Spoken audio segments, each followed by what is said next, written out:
Ruth, capítulo 1, do verso 6 ao verso 18, diz assim o texto: Então se dispôs ela com suas noras e voltou da terra de Moabe, porquanto nesta ouviu que o Senhor se lembrara do seu povo, dando-lhe pão. Saiu, pois, ela com suas 2 noras do lugar onde estivera, e indo elas caminhando de volta para a terra de Judá, disse-lhes Noemi: Ide, voltai cada uma à casa de sua mãe, e o Senhor use convosco de benevolência, como vós usastes com os que morreram e comigo. O Senhor vos dê que sejais felizes, cada um em casa de seu marido. E beijou-as. Elas, porém, choraram em alta voz e lhe disseram: Não, iremos contigo ao teu povo. Porém Noemi disse: Voltai, minhas filhas, por que iris comigo? Tenho eu ainda no ventre filhos, para que vos sejam por maridos? Tornai, filhas minhas, ide-vos embora, porque sou velha demais para ter marido. Ainda quando eu dissesse: Tenho esperança, ou ainda que esta noite tivesse marido e houvesse filhos, esperá-los-ieis até que viessem a ser grandes? Abster-vos-eis de tomardes marido? Não, filhas minhas, porque por vossa causa a mim me amarga o ter o Senhor descarregado contra mim a sua mão. Então de novo choraram em voz alta. Orfa com um beijo se despediu da sua sogra, porém Ruth se apegou a ela. Disse Noemi: Eis que tua cunhada voltou ao seu povo e aos seus deuses, também tu volta após a tua cunhada. Disse, porém, Ruth: Não me instes para que te deixes, e me obrigue a não seguir-te, porque onde quer que fores irei eu, e onde quer que pousares, ali pousarei eu. O teu povo é o meu povo, o teu Deus é o meu Deus. Onde quer que morreres, morrerei eu, e aí serei sepultada. Faça-me o Senhor o que bem lhe aprouver, se outra coisa que não seja a morte me separar de ti. Vendo, pois, Noemi que de todo estava resolvida a acompanhá-la, deixou de insistir com ela. Vamos orar. Amado Senhor, exaltamos o teu nome, queremos declarar, ó Deus, toda a nossa dependência do Senhor, toda a nossa convicção de que se não for ao Senhor, estaríamos de fato perdidos.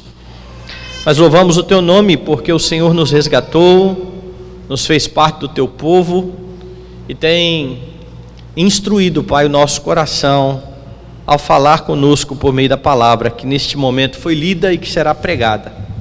Que o Senhor seja exaltado nesta manhã e que os nossos corações sejam moldados, ó Deus, a fim de sermos mais parecidos com o Redentor, para a glória do teu nome. Em nome de Jesus. Amém. Meus irmãos, nós vimos que nos primeiros versículos do livro de Ruth, o autor apresentou uma família de crentes que, liderada pelo marido Elimeleque, buscou prosperidade longe da terra que foi dada pelo Senhor, numa terra estranha e inimiga, e ele fez isso exatamente tentando fugir do juízo do Senhor. Deus estava punindo os pecados do povo, e nós vimos a expressão que inicia o livro de Ruth: nos dias em que julgavam os juízes. E nesse tempo em que o livro de Juízes anuncia que cada um fazia o que era mais reto, nós sabemos que quando o povo ia contra o que o Senhor dizia, quebrava os termos do pacto, esse povo era amaldiçoado. Mas assim que esse povo se voltava para o Senhor, ele começava a experimentar bênçãos. O livro começa então num momento desse, onde a mão do Senhor está pesando sobre o povo do pacto, mas Elimeleque deixa aquela terra tentando buscar prosperidade nesta terra inimiga do Senhor. Entretanto, você percebeu que ainda longe de Israel a tragédia alcançou aquela família. Faleceu Elimeleque, anos depois faleceram os seus filhos, e estes haviam casado com mulheres moabitas, também não dando atenção àquilo que o pacto do Senhor exigia. E curiosamente, apesar de levar quase 10 anos naquela terra, eles morrem sem deixar descendência. E então esse início do livro, estes 5 primeiros versículos terminaram com total desesperança. Eles não estão mais na terra da promessa, não há um nome para perpetuar a família de Elimeleque, a esposa está completamente desamparada. E então no versículo 6 você tem uma notícia, há o registro de uma boa notícia, veja aí. Então se dispôs ela com suas noras e voltou da terra de Moabe, porquanto nesta ouviu que o Senhor se lembrara do seu povo, dando-lhe pão. Aí então está a boa notícia. E muitos enfrentam dificuldades. Eu falei que quando você se esquece de Deus, você enfrenta tempos de dificuldade, e eu falei de 2 perspectivas a respeito disso. Na semana passada eu falei que quando Adão se esqueceu do Senhor, toda a humanidade entrou em tempos de dificuldade, toda a humanidade experimenta um juízo temporário de Deus que se tornará um juízo definitivo para todos aqueles que não se renderem ao Senhor. Mas eu falei que isso também pode alcançar a própria família da aliança, o próprio povo do pacto, quando este se afasta do Senhor Deus, como nós vimos aqui no próprio livro de Ruth. E quando você enfrenta dificuldades, você pode também estar diante de uma boa notícia, e esta boa notícia, sabemos, é Jesus Cristo crucificado. A solução para os dilemas do homem, não para os problemas enfrentados, mas a solução para a forma como nós vamos lidar com todas as coisas que sobrevêm sobre nós, a fim de podermos, em Jesus Cristo, declarar, como declara Paulo no Novo Testamento: eu aprendi a viver contente em toda e qualquer situação. Então, nas dificuldades, nós podemos nos deparar com esta boa notícia, e o resultado pode diferir de pessoa para pessoa, de coração para coração, e é isso que você percebe nesse texto, porque você tem uma boa notícia, e você tem 3 viúvas: Noemi, Orfa e Ruth. O texto narra o que pode acontecer após uma boa notícia. O que acontece? O que pode vir a acontecer depois que você ouve uma boa notícia? Ao ouvir uma boa notícia, a esperança pode renascer. É isso que você vê na vida de Noemi. Porque veja, a despeito de morar em Moabe, ela foi junto com o seu marido Elimeleque. Pelo que o texto indica, Noemi nunca se esqueceu de Belém, nunca se esqueceu da sua terra, da terra que o Senhor havia dado, e ela ficava procurando saber notícias da sua terra. E isso explica então o porquê de ela ter tomado conhecimento, estando em Moabe, de que as coisas começaram a ir bem na sua terra natal, porque o texto diz assim: então se dispôs ela com suas noras, voltou da terra de Moabe, porquanto na terra de Moabe, ouviu que o Senhor se lembrara do seu povo, dando-lhe pão. E aqui é a primeira vez que vai aparecer o nome pactual: Yahvé se lembrou do seu povo. Não é um registro, então, acidental desse nome. Yahvé é o Deus que estabeleceu um pacto com o seu povo. Yahvé é aquele que aparece diante de Moisés na sarça quando o seu povo está em grande dificuldade no Egito. Ele se lembra do seu povo. E aqui mais uma vez Yahvé está se lembrando do seu povo. E está abençoando o seu povo. O nome pactual então está sendo usado, e a frase indica que o povo se arrependeu dos seus pecados E esta é a razão de Yahvé ter se voltado novamente para este povo. Então, se no começo da história não havia pão na casa do pão, novamente agora este povo experimenta a provisão de Deus. Agora há pão, há mantimento em Belém. E Noemi, então, que junto com o marido e filhos experimentou o juízo do Senhor, ainda que estando longe da sua terra, tem a esperança renascida em seu coração diante dessa boa nova, diante desta nova perspectiva. O Senhor se lembrou do povo, o Senhor novamente está sendo gracioso, e então diante dessa notícia ela está retornando, ela está voltando para o lugar de onde nunca deveria ter saído. E é isso que a impele então voltar para Judá, em princípio com as duas noras. Veja o verso 6, o 7. Saiu, pois, ela com suas duas noras do lugar onde estivera, indo elas caminhando de volta para a terra de Judá. Ou seja, neste início da história, ela começa a deixar Moabe e começa a caminhar com as duas. E a primeira, então, verdade aqui é de que Deus não esquece o seu povo.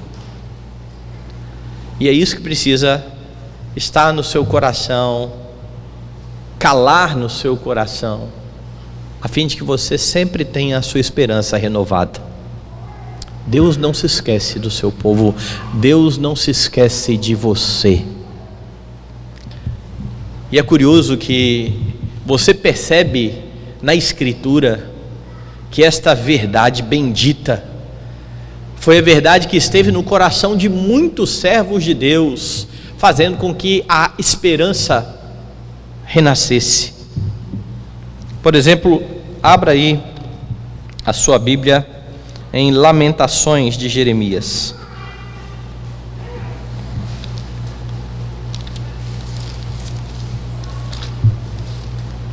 Capítulo de número 3.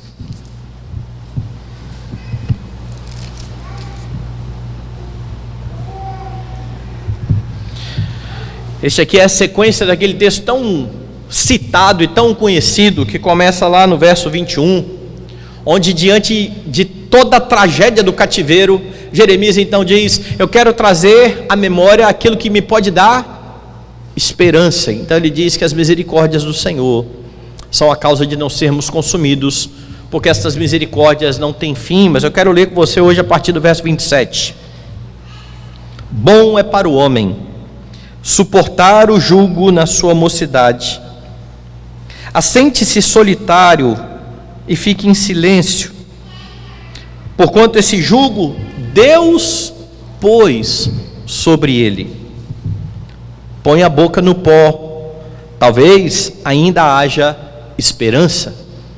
Então, que você tem aqui um jugo colocado por Deus sobre o pecador por causa das suas transgressões, e um chamado ao arrependimento, dizendo: arrependa-se, talvez ainda haja esperança. Verso 30: dê a face ao que te fere, farte-se de afronta, o Senhor não rejeitará para sempre, pois ainda que entristeça alguém, usará de compaixão, segundo a grandeza das suas misericórdias, porque não aflige nem entristece de bom grado os filhos dos homens.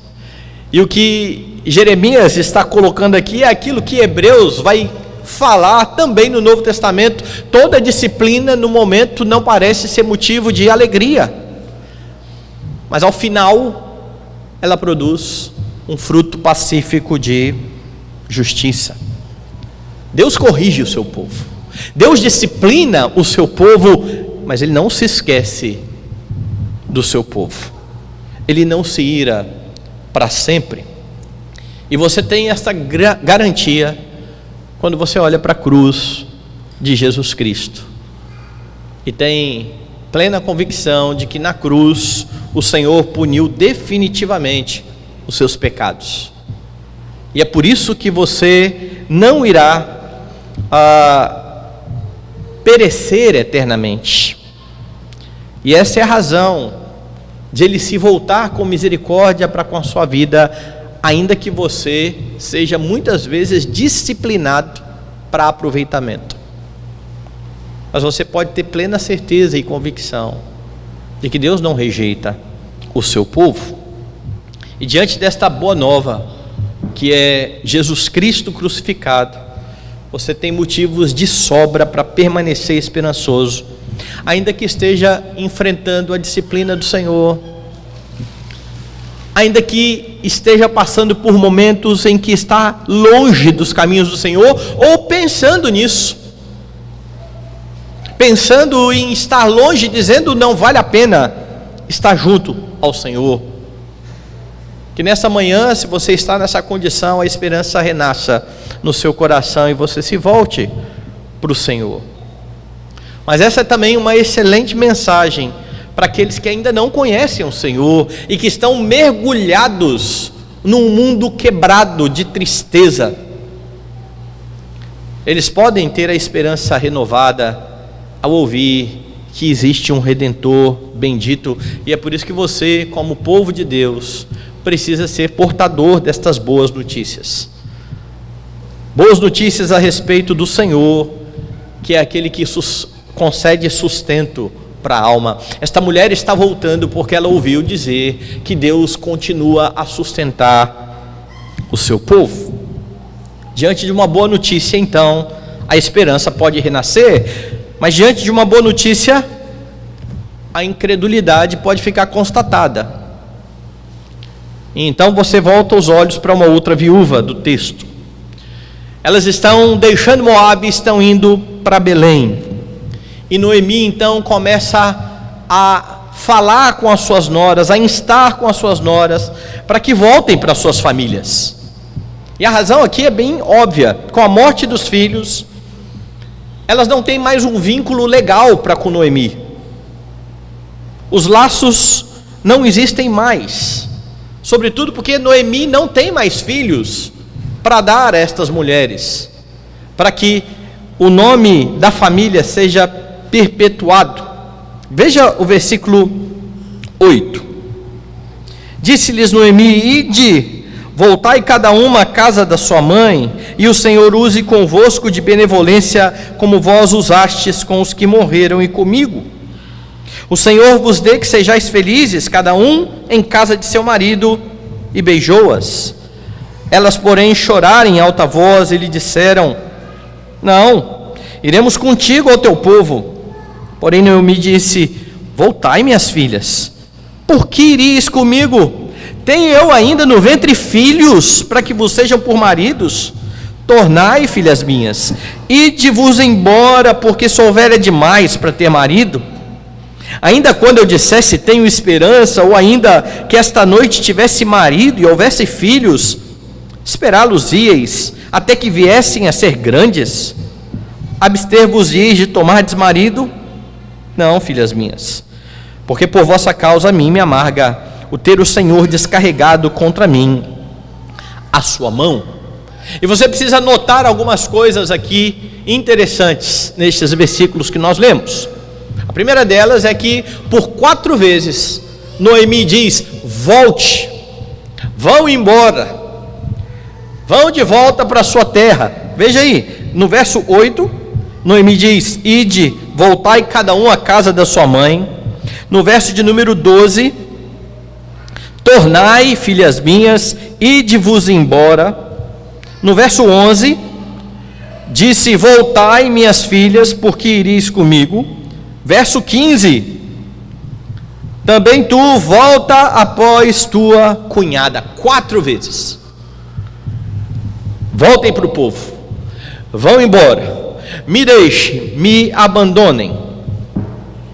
Outra coisa que você precisa reparar aqui: Noemi está reconhecendo que essas 2 mulheres, ainda que ímpias, haviam sido boas esposas para os seus maridos e boas noras para ela, o que faz com que ela rogue ao Senhor que as abençoe.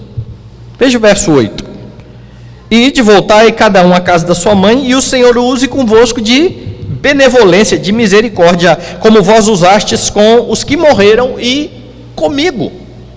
Não é interessante essa constatação? Ao que tudo indica, o casamento, apesar da desobediência e do julgo desigual, não era um casamento tumultuado. E por que é importante você pensar nisso? Porque muitos vão olhar para isso, né, o casamento com um julgo desigual, porque não há confusão, porque não há briga, porque aparentemente as coisas estão bem, Deus está se agradando disso. Não, o texto está dizendo que essas moças, essas mulheres, elas eram de fato boas esposas, elas eram de fato boas noras, ela está reconhecendo isso, mas ainda assim aquilo havia sido pecado diante do Senhor Deus. Agora veja o comecinho do verso 9: o Senhor vos dê que sejais felizes, cada uma em casa do seu marido. O que Noemi então tem em mente quando pede a bênção do Senhor sobre elas? Literalmente o que ela está pedindo aqui, ou dizendo, é: cada uma de vocês encontre uma casa de sossego, ou um local de segurança junto dos maridos. Ela está sozinha com as suas duas noras, e ela está então entendendo: se vocês se casarem, tiverem uma família, vocês vão estar numa posição melhor do que essa que vocês estão hoje. Voltem, refaçam a sua vida, tenham seus maridos. E uma terceira questão que você precisa reparar: em princípio, ambas querem permanecer com a sogra, ainda que não sejam crentes. Verso 9b: elas, porém, choraram em alta voz e lhe disseram: não, iremos contigo ao teu povo. E por que eu estou chamando a sua atenção para tudo isso? Porque, irmãos, é possível verificar na Escritura que mesmo entre os incrédulos, mesmo entre aqueles que não temem a Deus, você encontra pessoas capazes de atos bondosos, boas ações, pessoas de caráter, pessoas que se preocupam com outras pessoas. É claro que você nunca encontrará uma razão correta para elas fazerem isso, porque eu já expliquei aqui uma série de vezes: para que algo seja considerado uma boa obra diante de Deus, é preciso a mediação de Cristo, e não só isso, é preciso que haja um entendimento correto no coração. Por que eu estou fazendo isso? Você faz aquilo que é correto e justo para a glória de Deus, e porque Cristo é o seu mediador, isso é visto como boa obra. Um ímpio pode fazer exatamente a mesma coisa, externamente isso é bom, isso é correto. Graças a Deus, há muitas pessoas assim, em razão da sociedade não ser um caos completo, mas isso não torna o que eles estão fazendo boas obras. Então olhe para as pessoas que não têm a Cristo, que não temem a Deus, desta maneira, porque há muitos que acham que simplesmente porque uma pessoa não teme a Deus, ela já é automaticamente um mau caráter, uma má pessoa. Não, não é isso. Quando nós falamos a respeito, por exemplo, de casamento em julgo desigual, que um crente não deve se juntar com um não crente, logo vem na cabeça de muitas pessoas o seguinte: é porque o não crente é um adorador do diabo. Não, não é isso não. Se você olhar para a descrição da genealogia de Caim, você vai ver pessoas trabalhadoras, pessoas que estão contribuindo com o desenvolvimento da sociedade, mas há um problema: eles não temem a Deus. Estas duas noras são pessoas que são reconhecidas pela sua sogra como boas pessoas. Então o ímpio é capaz de coisas bondosas. Isso é fruto da imagem de Deus no homem. Ainda que o homem tenha caído em transgressão no Éden, ele continua sendo imagem de Deus, uma imagem desfigurada, uma imagem que precisa ser refeita, e isso só acontece em Jesus Cristo, mas imagem de Deus, capaz de fazer coisas boas. Não menospreze então pessoas pelo fato de não serem cristãs. Trate essas pessoas com bondade, com amor, dê bom testemunho para que elas venham encontrar de fato um lugar de sossego. Porque ainda que Noemi esteja almejando isso aqui neste momento, o sossego, a segurança, não é encontrado num casamento, não é encontrada num bom emprego, não é encontrada numa vida de estabilidade financeira, não é encontrado na posição que você ocupa na sociedade, não é encontrado num bom nome. Tudo isso é encontrado somente em Jesus Cristo. Quem está em Jesus Cristo está no verdadeiro lugar de sossego. E talvez você diga, então por que Noemi está mandando estas mulheres embora em vez de levá-las com ela para o meio do seu povo? Primeiro porque aparentemente ambas são ímpias. Não há lugar para os ímpios no lugar do povo de Deus. Mas daqui a pouco você vai ver um pouco mais. Mas veja, Noemi está instando, volte. No caso de Orfa, ela de fato voltou. Orfa não encontra um verdadeiro lugar de sossego. Ela está indo para a terra da promessa, ainda que a sogra esteja tentando dissuadi-la, e então a sogra usa um argumento ainda mais grave. Veja o último argumento dela no verso 13, parte B. Não, filhas minhas, porque por vossa causa a mim me amarga o ter o Senhor descarregado contra mim a sua mão. E agora o argumento ficou mais sério, porque até então ela estava dizendo, olha, eu não tenho mais filho, olha, vocês não vão ser mais minhas noras, vocês não vão ter como esperar eu ter filho, e elas estão insistindo, não, nós vamos com vocês querem mesmo? Vocês estão ao lado de alguém contra quem o Senhor descarregou a sua mão. A mão de Yahvé está contra mim. E apesar de você saber que esta mulher tem esperança em seu coração, razão dela estar voltando para o lugar onde está este Deus que está irado contra ela. É claro que o lugar que representava, a presença de Deus, Deus está em todo lugar. Ela ainda assim está voltando. Logo ela tem esperança, mas ela tem bastante consciência de que enfrentou também a ira do Senhor. E ela então fala o seguinte, olha, as minhas dificuldades, esta é a ideia, são mais amargas que as de vocês. Vocês perderam um marido, eu perdi além do marido 2 filhos. A mão de Yahvé está contra mim. O coração dessa mulher está machucado, está ferido, por se ver debaixo do juízo do Senhor. E é aqui então que você constata a incredulidade, não a incredulidade de Noemi. Eu já disse que Noemi é uma crente, ela está voltando esperançosa, consciente do juízo de Deus contra ela. Mas a incredulidade de Orfa fica manifesta. Orfa, diante desta terrível notícia, se vai. É melhor eu ir mesmo para os meus deuses.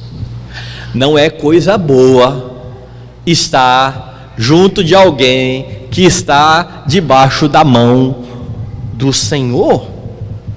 E veja, mesmo sabendo que este Senhor estava sendo favorável com a terra, com o seu povo, dando alimento, diante do que diz a sua sogra, ela se vai. Verso 14, então de novo choraram em voz alta. Orfa, com um beijo, se despediu da sua sogra. Sabe o que isso aqui lembra? Abra sua Bíblia aí no Novo Testamento, no Evangelho conforme Lucas.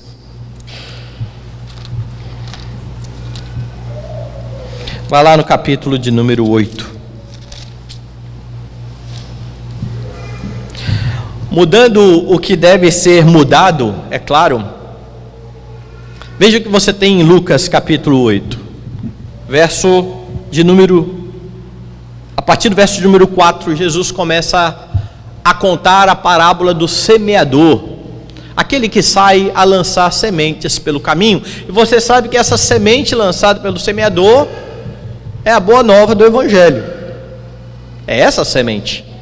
E então o texto diz assim, no verso 6: outra semente caiu sobre a pedra e, tendo crescido, secou por falta de umidade. Na parábola, Jesus está mostrando o efeito da boa nova em vários tipos de coração. Olha, uma semente caiu aqui, aconteceu isso, outra caiu ali, aconteceu aquilo, outra caiu em boa terra e frutificou, mas aqui ele diz, outra caiu sobre a pedra e, tendo crescido, secou por falta de umidade. Os discípulos, é claro, não compreenderam, pediram a explicação da parábola. No verso 13, Jesus diz assim: a que caiu sobre a pedra são as que, ouvindo a palavra, a boa nova, a recebem com alegria. Estes não têm raiz, creem apenas por algum tempo e, na hora da provação, se desviam. Não parece isso? Há pão na terra, há pão em Belém, vamos, volte, não, vamos, olha, a mão do Senhor está contra mim, tchau, isso aí eu não suporto. A incredulidade fica então constatada. Meus irmãos, saber que a vida cristã por vezes envolve sofrimento pode desanimar a muitas pessoas. E ironicamente, Orfa, que não abraçou o Senhor, tentando fugir da sua ira, se não se converteu posteriormente, e nós não sabemos, a Bíblia não dá notícias, um dia ela enfrentará o grande e terrível juízo do Senhor. Mas não um juízo temporário, um juízo agora definitivo. E assim será para muitos, que ao olhar para a vida cristã, acham uma vida pesada demais, crendo erradamente que é uma vida de privação das coisas boas da vida, porque é assim que muitos olham para o caminho cristão. Ah, crente? Ah, não, vocês não podem fazer nada, vocês não têm alegria. É uma visão equivocada, mas muitos têm esse tipo de visão. Então essas pessoas continuam num caminho aparentemente mais fácil, mas um caminho que tem um fim terrível, pois no fim desta estrada aparentemente mais fácil, há um Deus irado, há um Deus que julgará os pecados dos homens. No final deste caminho aparentemente mais fácil, não há o advogado, não há Cristo Jesus intercedendo pelos que estão neste caminho. Talvez você conheça pessoas que andaram junto da igreja, mas que em momentos de provação se afastaram. Momentos em que as coisas ficaram muito complicadas, elas deixaram o Senhor, deixaram o convívio da igreja, depois deixaram de orar, depois deixaram de ler a Bíblia, e hoje estão de fato perdidas, vivendo de fato como pessoas que não conhecem a Deus. Talvez você mesmo já tenha sido tentado a isso, em momentos de dificuldade. Não deixe que esse mundo venha a enganar você, como já fez com vários outros servos de Deus. Paulo, por exemplo, disse a Timóteo que Demas, que era um cooperador de Paulo, havia amado o presente século e deixado Paulo. É assim que ele diz: Demas, tendo amado o presente século, me abandonou.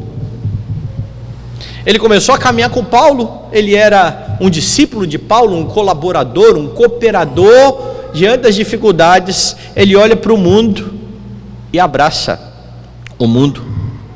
Não é sem razão então que João exorta os crentes, dizendo: não ameis o mundo, nem as coisas que há no mundo.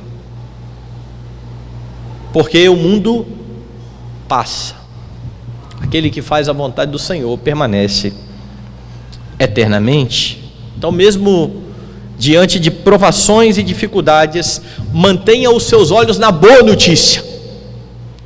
Cristo Jesus morreu por pecadores.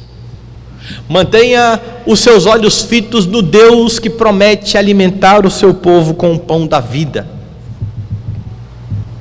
Porque essa é a boa notícia. Jesus Cristo é a boa notícia de Deus ao mundo. Então, diante de uma boa notícia, a esperança pode renascer, a incredulidade pode ficar constatada. Mas há um pouco mais. Há mais uma viúva no texto, que diante de uma boa notícia, demonstra que a fé pode brotar no coração. Porque veja, as duas estão o tempo todo ouvindo da sogra: vão embora, refaça a sua vida, busquem a casa da sua família, procurem um lugar de segurança. Então, a semelhança de Orfa, Ruth ouve as mesmas palavras da boca da sua sogra. Entretanto, enquanto Orfa dá um beijo na sua sogra e se vai, veja o que o texto diz a respeito de Ruth no verso 14. De novo choraram em alta voz.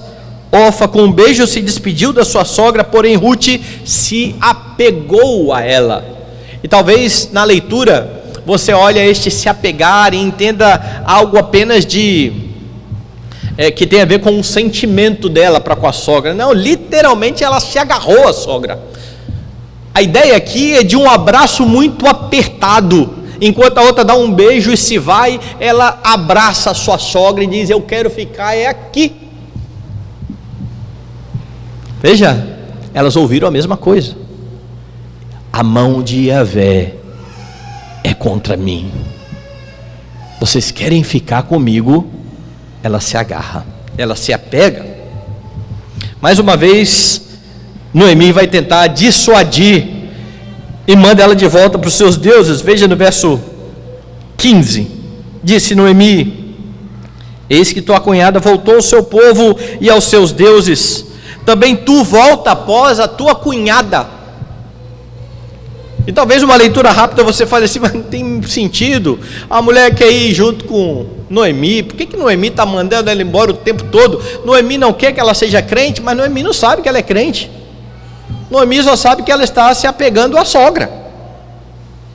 E por melhores que sejam as pessoas, você não tem que estar ao lado das pessoas pelas pessoas. Não adianta nada. E o que Noemi está fazendo aqui também se assemelha a algo que você vê no Novo Testamento. Abra aí a sua Bíblia em Mateus, capítulo 8.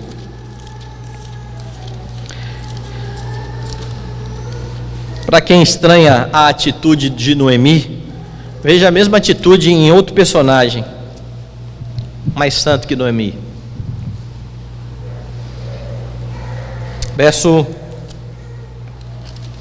18: vendo Jesus muita gente ao seu redor, ordenou que passassem para outra margem. Então, aproximando-se dele um escriba, disse-lhe: mestre, seguir-te-ei para onde quer que fores. Mas Jesus lhe respondeu: as raposas têm seus covis, as aves do céu ninhos, mas o Filho do Homem não tem onde reclinar a cabeça. Sabe o que Jesus está fazendo aqui com esse moço? Ele está desanimando esse moço. Senhor, eu vou com o Senhor para onde o Senhor for. Eu falei: sério? O caminho não é fácil, não. O caminho é difícil. E muitos não tomam conhecimento disso. E acham que a vida cristã é uma coisa tranquila. E se decepcionam. Sobretudo nessas igrejas que prometem muita prosperidade. Na primeira dificuldade, seja ela mínima, a pessoa vai embora. É por isso que Jesus está dizendo: olha, tem certeza? Por isso que Noemi está dizendo: volte para os seus deuses, faça como a sua cunhada. E então, meus irmãos, mesmo diante de um prognóstico terrível dado pela sogra, a mão de Yahvé tem sido contra mim. Ela demonstra fé em Yahvé. Ruth está apegada à sua sogra por razões diferentes de Orfa. Orfa estava apegada à sua sogra pela sua sogra. Mas se para andar com minha sogra há dificuldades, eu não quero a minha sogra. Ruth está apegada à sua sogra porque ela está apegada a Yahvé. E então ela faz uma das mais belas declarações de fé que você encontra na Escritura.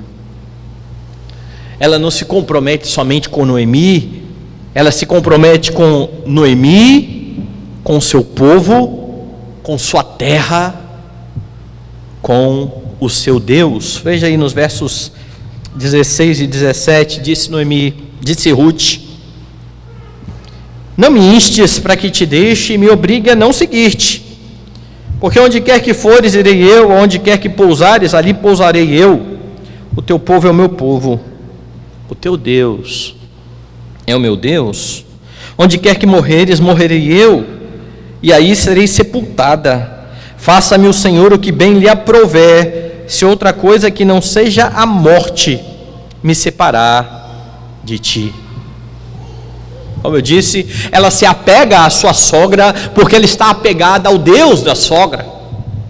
Eu não posso me afastar de você, nós temos o mesmo Deus.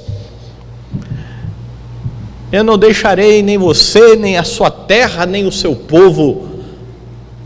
Eu tenho o seu Deus.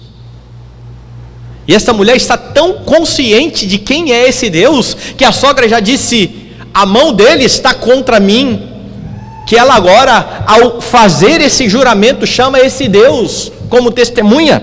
No verso 17, quando ela fala assim: faça-me Yahvé o que bem lhe aprouver, se outra coisa que não seja a morte me separar de ti. Este compromisso é estabelecido diante de Yahvé, diante do Senhor Deus.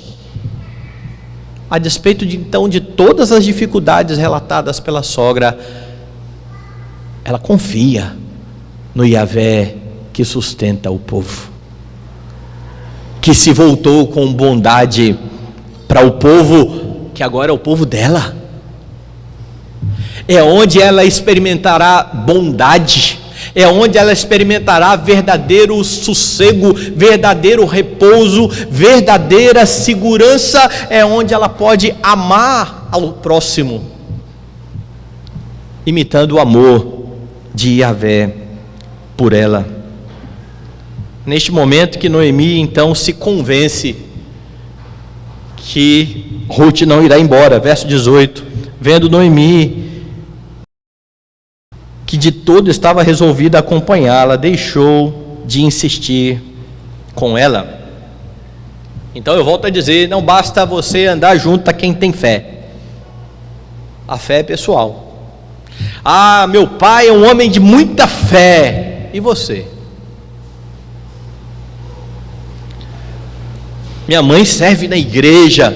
E você? Ah, mas eu tenho um tio que é pastor. E você? Não basta estar junto a pessoas que têm fé.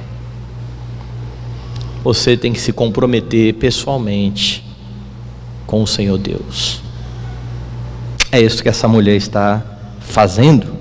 Quem ouve a boa nova e crê, goza de segurança eterna junto ao Senhor, encontra o verdadeiro local de sossego, ainda que em meio às dificuldades, ainda sabendo que Yahvé pode estar de fato pesando a mão sobre a sua sogra, mas é melhor estar aqui do que em qualquer outro local. E é somente por meio de Jesus que alguém pode fazer isso, se achegar a Deus. É Jesus quem conduz o homem à presença do seu Pai. Quem abraça a fé cristã não pode então estar iludido. Jesus, aquele que disse ao moço: olha, eu não tenho onde reclinar a cabeça, disse em outra ocasião aos seus discípulos: no mundo tereis aflições, tende bom ânimo, eu venci o mundo. Isso faz parte da mensagem cristã. Isso faz parte do anúncio do Evangelho.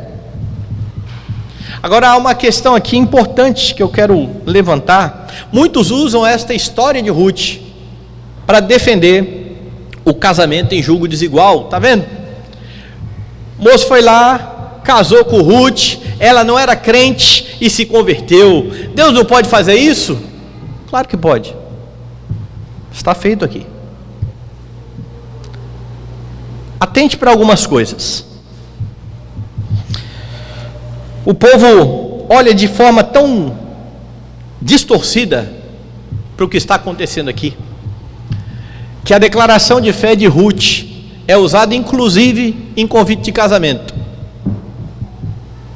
Mas ela não está falando isso para o marido dela. Na verdade, o marido dela já tinha morrido. Ela está fazendo essa declaração diante da sua sogra. Então não coloque no convite do seu casamento. Essa é a primeira questão. Outra questão: Orfa foi embora. Ah, pastor, pode dar certo? Pode, e pode não dar certo. A pessoa pode não se converter. Mas a questão aqui, quando a gente fala de casamento em julgo desigual, não é se vai dar certo ou não dar certo no sentido da pessoa se converter, ou da vida estar tranquila, ou de não ter problemas. Elas eram boas sogras, noras, elas eram boas esposas. A questão é que é pecado diante de Deus, e ponto final.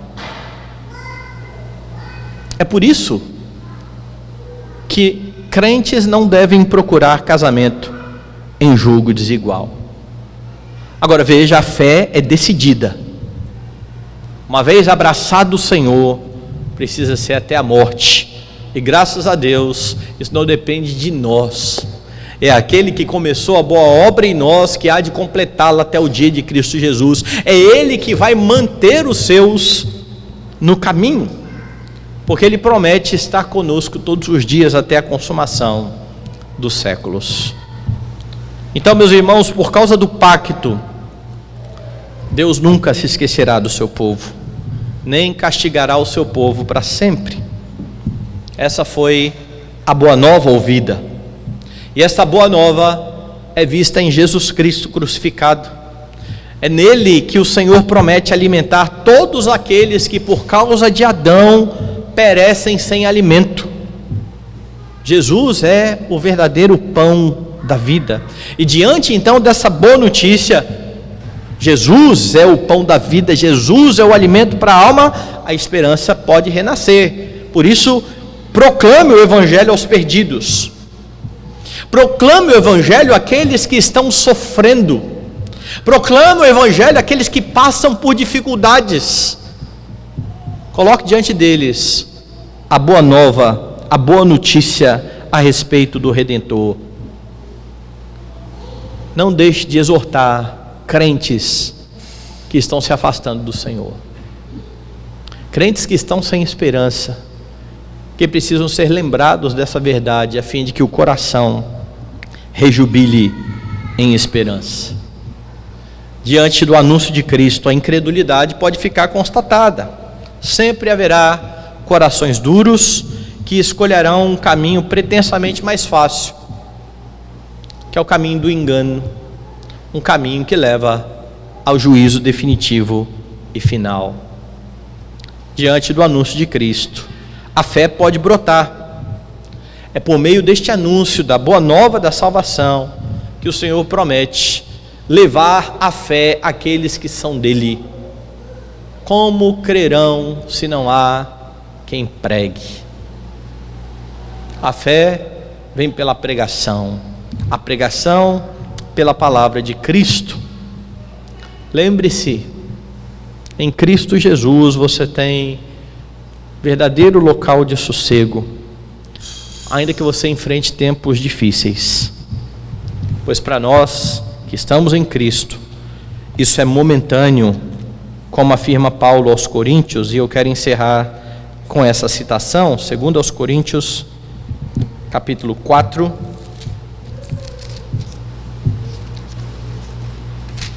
onde ele diz, a partir do verso 13: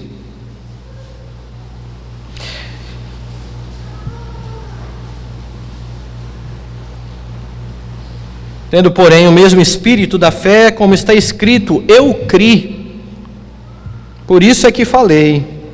Também nós cremos, por isso também falamos, sabendo que aquele que ressuscitou o Senhor Jesus, também nos ressuscitará com Jesus e nos apresentará convosco.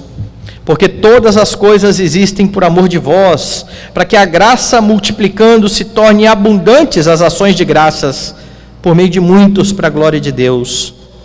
Por isso, não desanimamos. Pelo contrário, mesmo que o nosso homem exterior se corrompa, contudo o nosso homem interior se renova de dia em dia, porque a nossa leve e momentânea tribulação produz para nós eterno peso de glória acima de toda comparação, não atentando nós nas coisas que se veem, mas nas que se não veem, porque as que se veem são temporais, as que se não veem são eternas.